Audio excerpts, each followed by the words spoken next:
प्रभू श्री ख्रिस्ताच्या नावामध्ये पुन्हा एक वार आजच्या सकाळच्या तुम्हा सर्वांना हार्दिक हार्दिक शुभेच्छा। माझी खात्री आहे की प्रभूनं तुमचा रात्रभर सांभाळ केलेला आहे आणि आजची सकाळ देवाचं वचन ऐकण्यासाठी तुम्हाला निवडलेलं आहे। प्रियजनांनो, आज जे वचन मी आपल्यासाठी घेऊन येत आहे ते स्तोत्रसंहिता 143 अध्याय आणि 8वं वचन। प्रातःकाळी तुझ्या वात्सल्याचे शब्द मला ऐकू दे, कारण तुझ्यावर माझा भाव आहे। ज्या मार्गाने मी चालावे तो मला कळीव, कारण मी आपले चित्त तुझ्याकडे लाविले आहे। प्रियजनांनो, किती सुंदर दावीद राजा या ठिकाणी देवाबद्दल आणि आपल्या जीवनाबद्दल आपल्याला मार्गदर्शन करत आहे। दावीद या ठिकाणी प्रार्थना करत आहे। दावीदाची ही ऍक्च्युअली खरी बघितलं तर ही दावीदाची प्रार्थना आहे आणि दावीद या प्रार्थनेत देवाकडे 3 गोष्टींची विनंती करताना आपल्याला पाहायला मिळतं। प्रिय परमेश्वराच्या लेकरांनो, या 3 गोष्टी कोणत्या आहेत? पहिली गोष्ट देवाचे प्रेम जे आहे ते अनुभवणे, नंबर 2 जे आहे देवावर विश्वास ठेवणे आणि देवाचे मार्गदर्शन ही तिसरी बाब आहे। प्रियजनांनो, या 3 गोष्टी या प्रार्थनेद्वारे दावीद आपल्याला दाखवत आहे आणि त्यातून आपल्याला काही धडे घेण्यासारखे या वचनामध्ये आहेत। प्रत्येक दिवसाची सुरुवात देवाच्या प्रेमाने करा, हा पहिला धडा आपण या वचनातून शिकला पाहिजे। दावीदाला सकाळी सर्वप्रथम देवाच्या अटळ प्रीतीची आठवण झालेली आपल्याला पाहायला मिळते, कारण या ठिकाणी तो म्हणतो की प्रातःकाळी तुझ्या वात्सल्याचे शब्द मला ऐकू दे।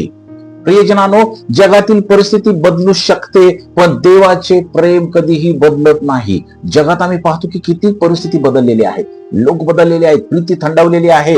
जगानं शेवटच्या प्रवासाकडे प्रवास सुरू केलेला आहे, परंतु अशा या गोंधळाच्या परिस्थितीमध्ये परमेश्वरानं आपलं प्रेम कधीच बदललेलं नाही। तो मानवावर नेहमी प्रेम करतो आणि त्यानं आपलं प्रेम बदललेलं नाही। म्हणूनच प्रियजनांनो, जेव्हा आपण दिवसाची सुरुवात त्याच्या प्रेमाची जाणीव ठेवून करतो ना, तेव्हा माणसामधली किंवा आपल्यामधली भीती, चिंता आणि निराशा दूर होण्यासाठी मदत होते। म्हणून आम्ही रोज सकाळी देवानं जे आमच्यावर प्रेम केलेलं आहे ते आम्ही आठवलं पाहिजे। प्रियजनांनो, यासाठी एक सुंदरसं वचन आपल्याला पाहायला मिळतं।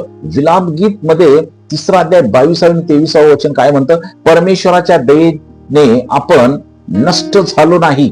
जगाची परिस्थिती वाईट झाली पण आम्ही नष्ट झालो नाही। त्याची करुणा प्रत्येक सकाळी नवी असते, म्हणून आम्ही नष्ट झालो नाही। किती सुंदर, कारण देवानं आमच्यावर प्रेम केलं। जगातल्या वाईट गोष्टी असल्या तरी देव आम्हाला सोडत नाही, याचं हे प्रमाण आहे। नंबर 2, विश्वास हा मार्गदर्शनाचा पाया आहे। देवावरील विश्वास हा आम्हाला मार्गदर्शनाचा पाया आहे। म्हणून दावीद म्हणतो, मी तुझ्यावरच विश्वास ठेवला आहे, बाकी काही नाही। मी तुझ्यावर फक्त विश्वास ठेवलेला आहे। देवावर विश्वास ठेवल्याशिवाय त्याचे मार्गदर्शन आम्हाला स्वीकारता येत नाही। प्रियजनांनो, आम्ही विश्वास ठेवूया म्हणजे परमेश्वर त्याचं मार्गदर्शन आपल्याला देईल। विश्वास म्हणजे देवाला आपल्या जीवनाचा चालक, मालक आणि सर्व काही बनवणं, म्हणजेच आम्ही देवाला समर्पित होणं, म्हणजेच त्याच्या इच्छेप्रमाणे चालण्याचा निर्धार करणं, आपल्या अंतःकरणानं देवाला ओळखणं आणि परमेश्वरावर भरोसा ठेवणं। नीतिसूत्रे 3 अध्याय 5 आणि 6 वचन, आपल्या संपूर्ण अंतःकरणाने परमेश्वरावर भरोसा ठेव, म्हणजे तो तुझे मार्ग काय करेल?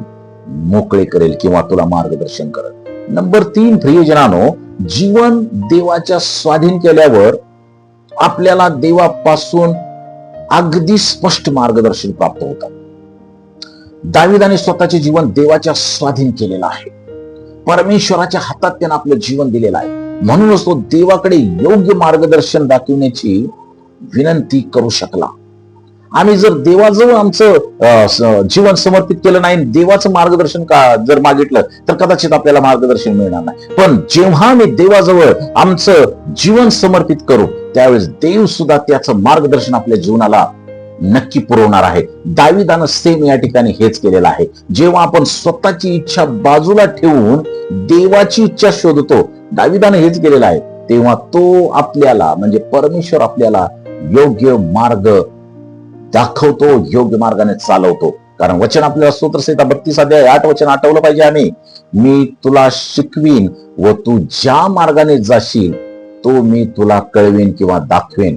कारण देवानं आम्हाला स्वीकारलेला आहे, आमचं समर्पण स्वीकारलेलं आहे, म्हणून तो आम्हाला मार्ग दाखवेल। प्रियजनांनो, या 3 गोष्टी आम्ही दररोज सकाळी लक्षात ठेवल्या पाहिजे. आम्हाला प्रियजनांनो, प्रत्येक सकाळी आम्ही अशा प्रकारे देवाची प्रार्थना करू शकतो की प्रभू, तुझे प्रेम मला रोज सकाळी अनुभवता येऊ दे. माझा विश्वास तुझ्यावर दृढ ठेव देव बापा, आणि आजच्या दिवसासाठी मला योग्य मार्गदर्शन दाखव. तसंच माझे जीवन तुझ्या इच्छेनुसार चालण्यासाठी मला शिकव. मोठा आनंद होईल जेव्हा तुमचं जीवन आणि माझं जीवन देवाच्या इच्छेप्रमाणे असेल. प्रियजनांनो, आजचं वचन आपल्याला शिकवतं की देवाचे प्रेम, देवावरील विश्वास आणि देवाचे मार्गदर्शन हे यशस्वी व धन्य जीवनाचा आधार आहे. जो व्यक्ती आपले जीवन देवाच्या स्वाधीन करतो त्याला देव योग्य मार्ग दाखवल्याशिवाय राहत नाही, आणि आपल्या अटळ प्रेमाने परमेश्वर त्या माणसाचं नेतृत्व करतो. Amen. May God bless you all. दररोज सकाळी देव तुम्हाला आशीर्वादित करो. आमेन.